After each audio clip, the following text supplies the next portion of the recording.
Fakkeessitu jireenya koon jeeqiin achum dhaabinarraa sobduu bakkan qabu cufadheera karraa. Jaalalli siif hin galle dhaabbadhutti yaadi amala gaararraa akka kee barbaadi. Kan jaalalan beekne beelladoota qofa nama fakkaattetoo garaa keetu bofa.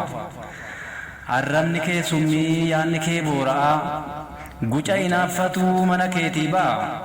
Rabbumayyuun beektu hojjettuu sheexanaa ofii kaayyoon qabdu anan diigin mana.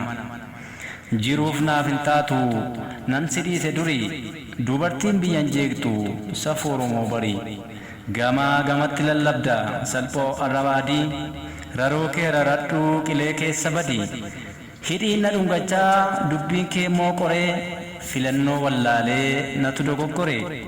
Kan nama fakkaattu jaldeessan jaalatte kan ijjannoon qabne bubbeettan erkadde.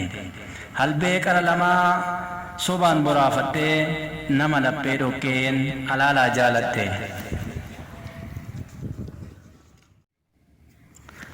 Fakkeessitu jireenya koon jeeqiin achum dhaabinarraa sobduu bakkan qabu cufadheera karraa. Jaalalli siif hin galle dhaabbadhutti yaadi amala gaararraa akka kee barbaadi. Kan jaalalan beekne beelladoota qofa nama fakkaattetoo garaa keetu bofa. Arrabni kee summii yaadni kee boora'aa guca inaaffatu mana keetii ba'a. Rabbumayyuun beektu hojjettuu sheexanaa ofii kaayyoon qabdu anan diigin mana.